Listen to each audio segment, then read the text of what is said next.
श्री चंद्रशेखर जी।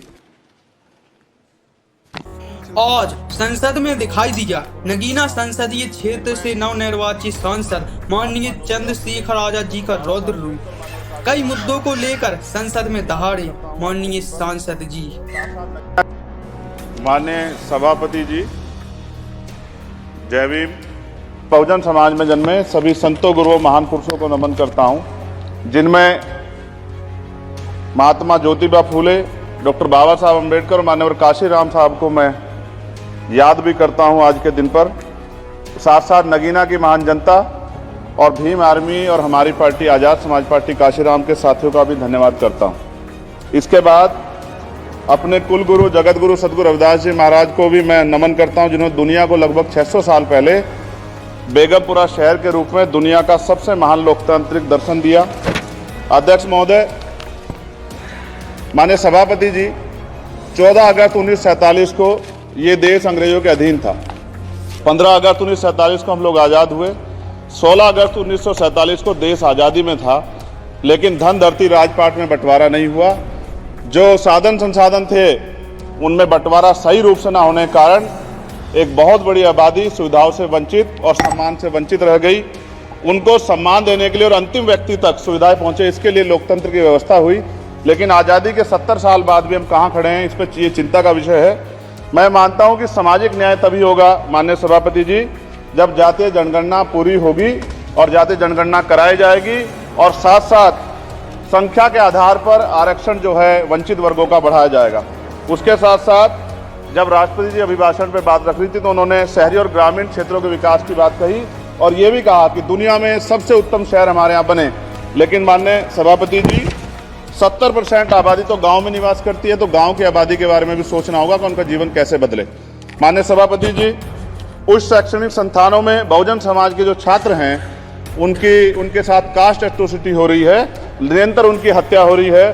साथ साथ जो सरकारी कर्मचारी हैं दफ्तरों में, उनके साथ भी जो SC ST OBC और मुस्लिम और अन्य धार्मिक अल्पसंख्यक, उनके साथ भी माननीय सभापति जी जातिगत और धार्मिक जो है शोषण किया जा रहा है। इसलिए मेरी मांग भी है कि पुरानी पेंशन को भी अध्यक्ष जी बहाल किया जाए। जो कर्मचारी देश की सेवा में लगे हैं उनका भी सम्मान होना चाहिए।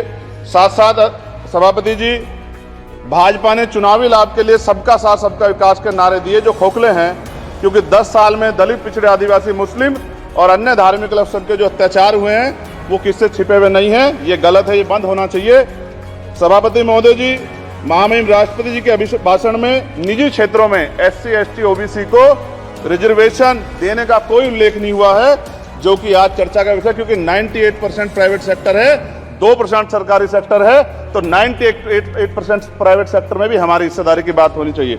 माननीय सभापति जी, आशा कार्यकर्ताओं, आंगनबाड़ी वर्करों, भोजन माताओं के वेतन वृद्धि पे भी कोई उल्लेख नहीं हुआ है, वो भी अभी नंगे, उन पर भी सोचना पड़ेगा। माननीय सभापति जी, जिस क्षेत्र से मैं चुन के आऊँ नगीना से, वो बहुत पिछड़ा क्षेत्र है। उस क्षेत्र में कोई विशेष आर्थिक पैकेज नहीं दिया गया, रोजगार की सेवाएं नहीं है, नौजवान पलायन करता है। IIT, IIM, एम्स, केंद्रीय विद्यालय आदि शिक्षा में और चिकित्सा संस्थानों की स्थापना होनी चाहिए, जो कि नहीं है। और माननीय सभापति जी, मानसून सत्र आ गया है, मेरा क्षेत्र बाढ़ से बहुत प्रभावित है, इसलिए मैं आपसे आग्रह करूंगा कि वहां के लोगों को बाढ़ से निजात दिलाई जाए। माननीय सभापति जी, चीन हमें आंख दिखा रहा है और लगातार हमारे देश की सीमाओं में घुसपैठ कर रहा है, इसलिए अग्निवीर योजना को हटाकर पुनः सेना भर्ती शुरू की जाए और साथ साथ भारत की सबसे प्राचीन व बहादुर रेजिमेंट में से एक चमार रेजिमेंट को पुनः बहाल करा जाए, ऐसा भी मेरा आपसे आग्रह है। माननीय सभापति जी, पिछले सारे प्रधानमंत्रियों ने मिलकर जितना कर्ज लिया है उससे दुगना कर्ज हमारे वर्तमान के प्रधानमंत्री जी ने लिया है। किसान अगर अपना कर्ज माफ कराने के लिए जाता है तो लाठी झेलनी पड़ती है, जबकि सरकार ने धन्ना सेठों का 15 लाख करोड़ रुपया माफ किया है। इस ओर हमें ध्यान देना पड़ेगा, हमारी आने वाली पीढ़ियों को ये कर्ज चुकाना पड़ेगा। माननीय सभापति महोदय जी, किसानों को MSP की लीगल गारंटी तथा किसानों का कर्ज माफ होना चाहिए। साथ साथ 2 अप्रैल 2018 को SC ST के बच्चों पे बहुत बड़े पैमाने पे मुकदमे लगे थे, वो हमारी लड़ाई सही थी, ये सुप्रीम कोर्ट ने माना और बाद में सरकार ने माना, वो मुकदमे तुरंत वापस होने चाहिए। माननीय सभापति जी, प्रेस जो है उस पर भी शिकंजा कसा जा रहा है। जो पत्रकार सरकार के खिलाफ बोलता है, नौकरी से हाथ धोना पड़ता है। और सोशल मीडिया हमारा हथियार है।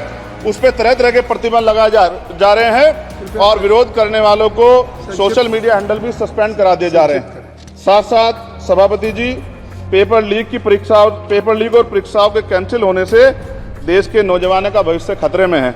नीट, यूपी सिपाही भर्ती सभापति जी और 69,000 शिक्षक भर्ती में आरक्षण घोटाला हुआ है, कोई पूछने वाला नहीं, खून के आंसू रो रहे हैं बच्चे, बेरोजगारी का दंश युवा झेल रहे हैं। इसलिए मेरा आग्रह है कि युवाओं के लिए कृपया समाप्त करें। माननीय सभापति जी, मैं पहली बार बोल रहा हूँ, आप कहेंगे मैं बैठ जाऊंगा, मैं आपकी बात, मैं संवैधानिक मर्यादा का पालन करूंगा, मगर हम तो माननीय सभापति जी सुन ही रहे हैं। आप बोलिए, 1 मिनट। धन्यवाद। एक मिनट और बोलिए। अध्यक्ष सभापति जी, नारी सम्मान की बात करने वाली सरकार, हमने मणिपुर देखा सर, हमने पहलवान बेटियों का हश्र देखा सर, और हमने सर हाथरस की बेटी का हश्र देखा सर, और हाथरस के परिवार को जो वादा किया था सरकार ने वो भी पूरा नहीं किया। और महिलाओं में भी, स्पेशली दलित, पिछड़े और मुस्लिम वर्ग की, आदिवासी वर्ग की महिलाओं के साथ आज भी एनसीआरबी का डाटा कहता है सर जो जुल्म हो रहा है वो सहनीय नहीं है सर। साथ साथ कोविड में तैरती, हमने कोविड में बहुत सुना सर, कोविड में तैरती लाशें भी गंगा में हमने देखी है सर, और मजदूरों का हाल भी हमने देखा है। सभापति जी, मैं सब समाप्त कर रहा हूं। नोटबंदी पे छोटे उद्योग की जो कमर टूटी वो भी हमने देखी है। सभापति जी, शैक्षणिक संस्थानों, विश्वविद्यालयों में, चिकित्सा संस्थानों में ओबीसी एसटी के योग्य अभ्यर्थी को एनएफएस करके जिस तरह निकाला जा रहा है, लेटरल एंट्री करके जिस तरह हमारे रास्ते बंद किए जा रहे, ये भी हम देख रहे हैं सभापति जी। साथ साथ मेरा ये कहना है सर, ये सबका इशू है कि प्राइवेट कर्मचारी सर और सरकारी भी कई जगह पे 8 से ज्यादा घंटों से काम करते हैं, और उनको जो सर उचित वेतन भी नहीं मिलता, तो न्यूनतम वेतन 20,000 रुपए तय हो और 24 घंटे की ड्यूटी। उदाहरण के तौर पर यूपी पुलिस सर बहुत पूरा काम करते हैं वो लोग, वो राज्य के विषय हैं। आप सर मैं आपके राज्य सरकार के लिए भी आपके संज्ञान में डाल रहा हूँ विषय सर। पुलिस सब जगह है सर, लेकिन सवाल ये है सर, बहुत पसीना बातें हैं, 8 घंटे की ड्यूटी और वेतन विसंगति, बॉर्डर स्कीम से उनको